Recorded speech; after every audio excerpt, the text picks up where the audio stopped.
Oh, hello. Welcome once again to Stuff and Things, where I like to talk about stuff and occasionally even things. I'm your good friend Bradley, and today is a Sunday Stuff and Things. And on this Sunday Stuff and Things, we have stuff and things to talk about, including upcoming videos, things you can look forward to on Stuff and Things YouTube and Stuff and Things Patreon. We're going to talk about winter film photography. How do you change your procedure when you're taking photographs in the winter? Now, some people, this may not make any difference if you're living in Southern California or places like that. I live in the Pacific Northwest. It gets very gray. It gets very dark in the winter. So I'm going to talk a little bit about that. I'm going to talk about which Mac Baren blend are you going to miss the most. I was recently doing a revisited video of a Mac Baren blend, and it really struck me that, wow, I like this, and I'm not going to be able to get this anymore, and that kind of sucks. And then we will, of course, have your questions, comments, and feedback in hashtag askstuffandthings, and we will end the show with our Patreon shout-outs and updates, things you can look forward to exclusively on Patreon. So let's get into it. All right, gang, what can you look forward to on Stuff and Things YouTube and Stuff and Things Patreon?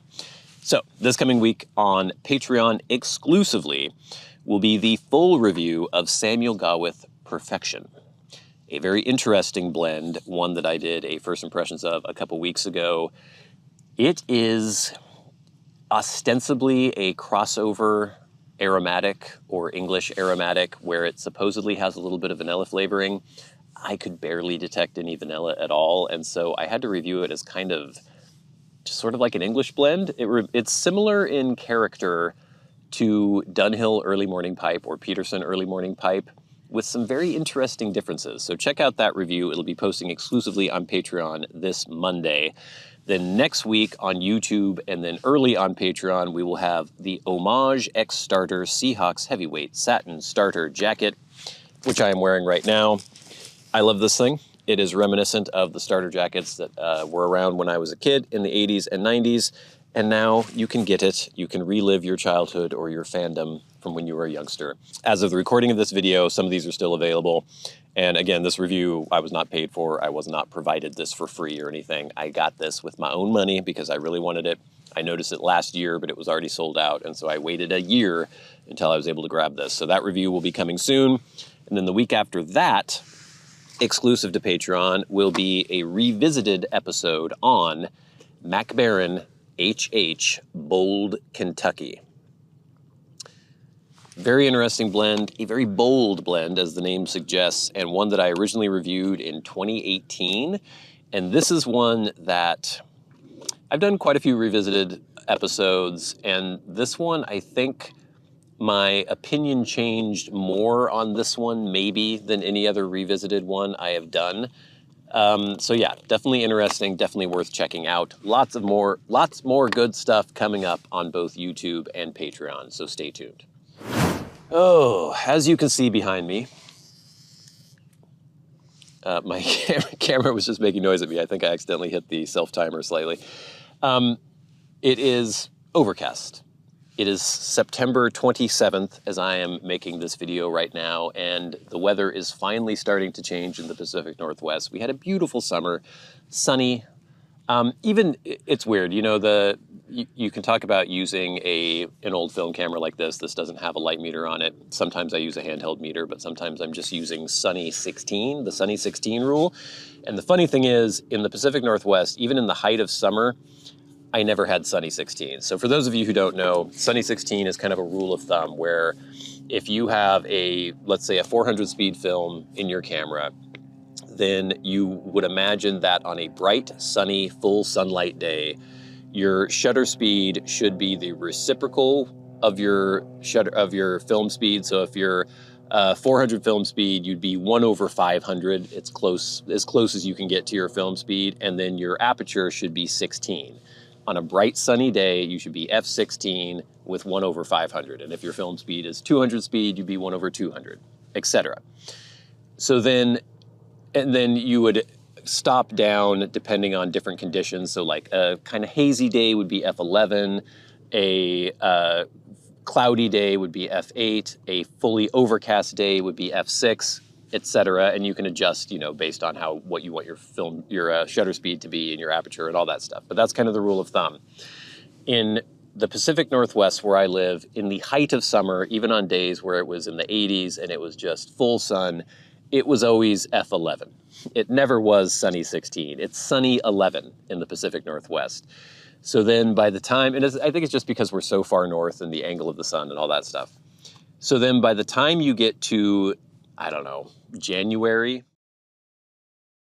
All right, we had a little snafu there with my audio, had to get a fresh microphone. Okay, so as I was saying, as you get into January around here, things get so dark and so overcast that you're probably gonna be, I don't know, if you were still gonna be at if you were gonna be at a shutter speed of 500, which I wouldn't be, when it gets really dark, you would be looking at f2.8, f2, maybe even f1.4, which my lens doesn't go down to. And so you want to maybe think about starting to push your film, like maybe I would be shooting my Tri-X. I usually am shooting, or I'm always shooting, Tri-X 400 right there, and I'm usually just rating it at 400, especially in the summer when that's all I need. But if it got to be super, super dark and overcast, which it does in the winter here in the Pacific Northwest, I might start thinking about rating my film at 800. And we don't need to get all into what pushing means and everything, but basically you're just, since this doesn't have a light meter in it, it doesn't really matter what I rate the film at. There is a little ISO dial on the back, but that's just kind of as a reminder to yourself. It doesn't change anything in the camera. But if I'm thinking in my head that this film is being rated at 400, so a stop over, or at 800, which is a stop over 400, and then adjusting accordingly to, you know, if it was f11 at 1/500, then if I'm rating the film at 800, I can go to f16 at 1/500 and, you know, change the aperture and the shutter speed according to that. And I haven't done too much pushing of the film. The interesting thing is that with Tri-X, I develop with Kodak D76 chemicals, and Kodak recommends that if you shoot Tri-X at 800, you still develop at the same amount of time that you would if you shot it at 400. Because typically if you're pushing film, you're basically underexposing it by a stop, or you could do it even by more. But let's say you're pushing at one stop, you would underexpose it by a stop, but then overdevelop it by a stop. So it's supposedly the same amount of time for Tri-X if you do it by one stop. If I pushed it to 1600, then I think the development time does go up quite a bit. So I don't know, I'm considering either pushing some Tri-X. I also ordered some T-Max in 400, which is apparently a finer grain film than Tri-X. And I'm wondering if I were to push T-Max by a stop or maybe even two stops, so shooting it at 1600, if it would give me similar results to shooting Tri-X at 400. Because I definitely am going to need that extra film speed in the winter. It just gets very dark here for a very long time. So we'll see. I did shoot some HP5 early on, I think last winter, that I shot at 800 and pushed a stop. And I didn't love how that looked. Maybe that was also just me being kind of newer at it and not as well-versed in development and stuff. Or actually, I didn't develop those myself. I shipped those away. So I don't know. We'll see. I'd be curious to know in the comments below, though, what you guys, if any of you are photographers, if any of you do film photography, and if any of you actually have seasons like we do in the Pacific Northwest where it gets very dark and overcast in the winter, go away, Yellow Jackets, whether or not you end up pushing film in the winter, or if you just pick an entirely different film stock in general in the winter, how it contrasts with the way you shoot film in the summer when it's bright and sunny pretty much all the time. As I mentioned, even here in the summer, it's never sunny 16, it's sunny 11 in the Pacific Northwest. But anyway, be very curious to hear what you guys do in the comments below. Let me know. But now, I was just discussing in the upcoming videos the fact that I was doing a revisited episode on Mac Baren, HH Bold, Kentucky. And, you know, we've all been sad when various pipe blend manufacturers have shut down in the past. I remember when McClellan shut down years ago, it didn't really get to me that much because there weren't any McClellan blends that I was super, super into. But I know that there were a lot of people out there who really were into McClellan. So I felt sympathy on behalf of the people, or I felt empathy on behalf of the other people who really do like, who really did like McClellan blends. And then when it was announced that Mac Baren and Sutliff were being bought out by STG and almost all their blends were being discontinued, again, I felt that kind of vicarious sympathy, but there weren't any...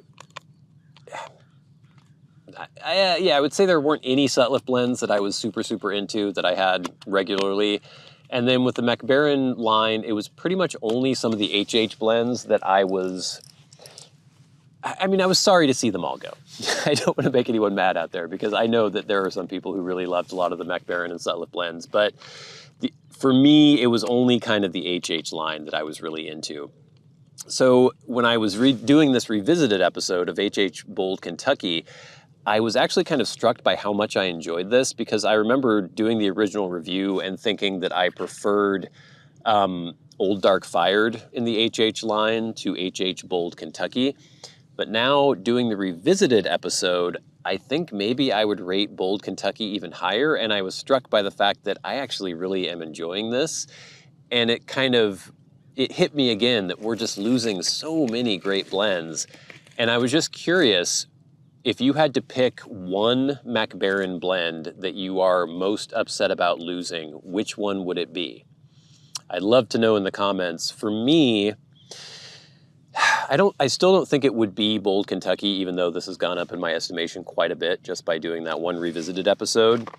I think for me it would be between HH Pure Virginia and HH Latakia Flake, I think. I haven't had Latakia Flake in a long time. I think I have some put away. I definitely have some HH Virginia, and I've had Virginia, or Pure Virginia, more recently, probably within the last couple years. But I don't think I could pick between those two. They're both quite good. I like them both quite a bit. But yeah, I'd just really like to know which ones you it's not theoretical, which ones are you most upset about losing in the Mac Baren line? I won't say if you only had to pick one because I picked two. So if you had to pick two that you are most upset about losing, let me know in the comments below. Maybe this could be kind of a little wake for the Mac Baren blends.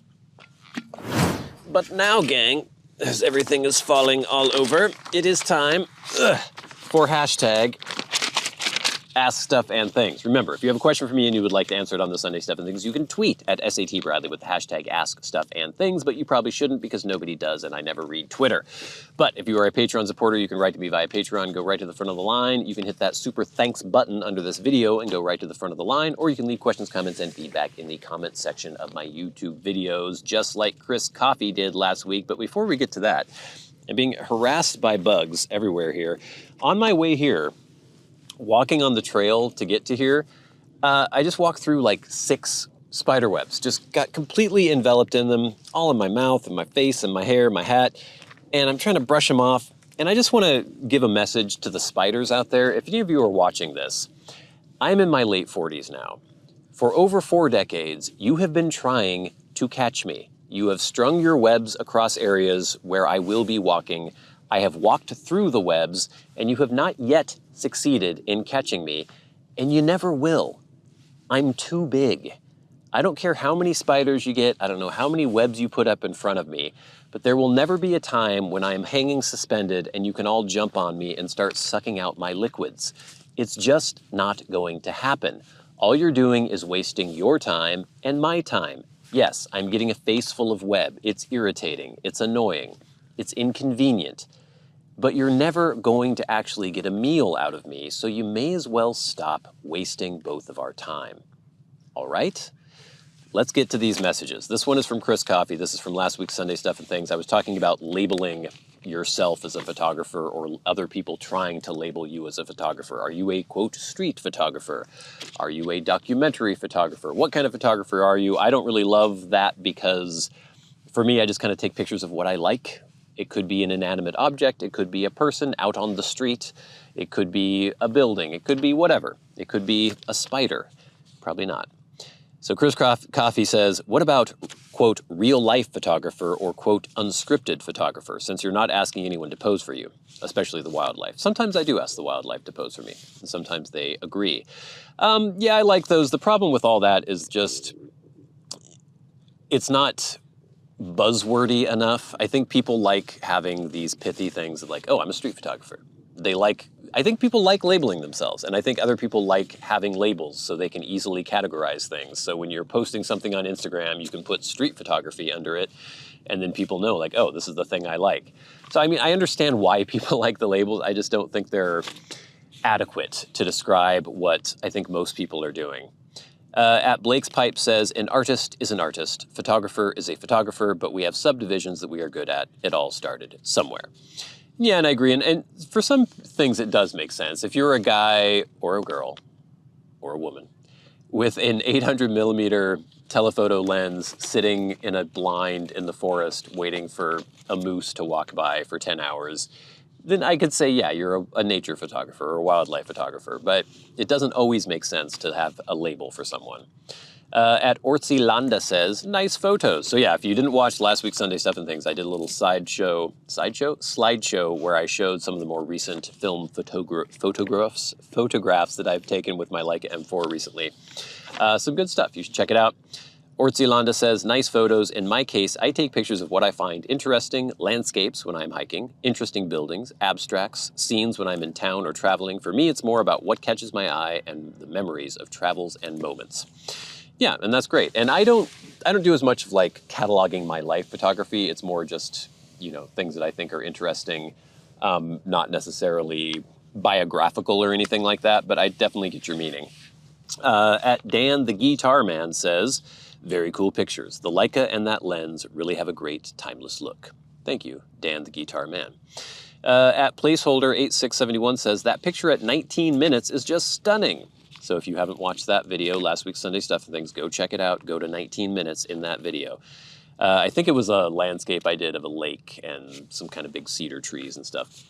The style of it and the way everything is spaced out in the frame makes it feel much older than it actually is. And obviously, yeah, the black and white helps with that. But kind of using equipment and film that has been around for decades, it can't help but impart a kind of timeless aspect to it. At Corbin Bourbon 1194 says, all right, I'll be that guy. So the black and white cows are the Holstein Friesian breed. They're the stereotypical, quote, cow. Jersey cows are a light brownish color. I'd imagine you probably saw both there. So I was showing pictures of cows that I had taken at the fair, and I was like, the black and white blotchy ones, what are those? Are those Jersey cows? And I was corrected, and they were Holsteins. I actually did look it up as soon as I posted that video because I was curious. So the cows that you think of, at least in the US, as dairy cows are Holsteins, according to our good friend Corbin Bourbon. Thank you. And then I posted a follow-up to the Gary Winogrand rangefinder versus SLR video that I did a few weeks ago that got lots of views and so many comments, hundreds and hundreds of comments. And because there was so much debate in the comments, I thought I would revisit that video and do an update on it and kind of address some of the things that were brought up in the comments. And then also try to explain myself a little better, maybe illustrate things a little better. And the funny thing is that the first video got like 300 comments. This one got like 8. So who knows what's going on with the YouTube algorithm. But at Bannockburn111 says, I'm hardly an educated eye when it comes to judging photographs, so take this for what it's worth. But your more recent shots taken with the Leica look better to me than previous black and whites taken through your SLR.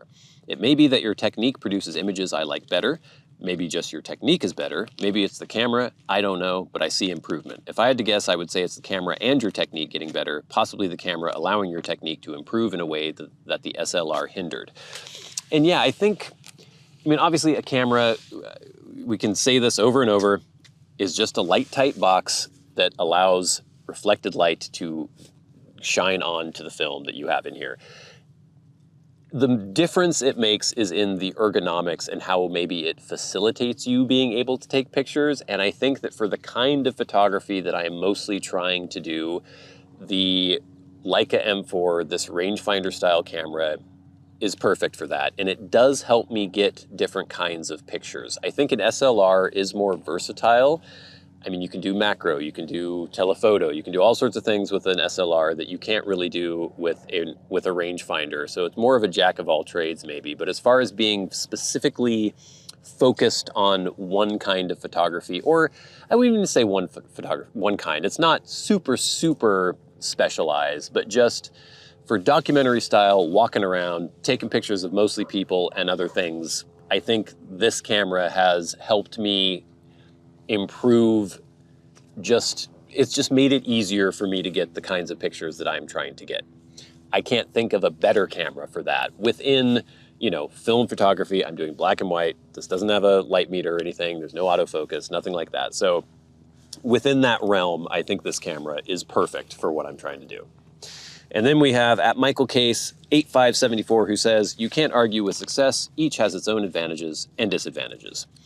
And yeah, and I don't think that you can argue that the point Gary Winogrand is making is wrong based on what he is looking for as a photographer, but somebody could equally argue the opposite, and they could be, I'm not gonna say they're both equally right, but you could, from different perspectives, you could argue the opposite thing and you wouldn't necessarily be crazy. All right, gang, thanks for all that feedback. Please keep it coming in. It really helps make the show go. But now it is time for the very best part of the show, and that is where we thank our Patreon supporters. Remember, if you would like to support Stuff and Things on Patreon, there is a link in the description box below, and it's much appreciated. It's basically the only way I'm able to keep making these videos. If you like anything you see on Stuff and Things YouTube or Stuff and Things Patreon, your support on Patreon is what is making those things possible. If you support us on Patreon, $5 a month gets you in. You'll have access to the archive of the old pipe stuff that used to be on YouTube, but can no longer be on YouTube. It is now being reposted on Patreon. A lot of the old pipe blend reviews are being posted there in the archives. And then anything new that is pipe related has to go to Patreon exclusively, but you also get access early and ad-free to the YouTube videos as well. So thank you so much for your support on Patreon.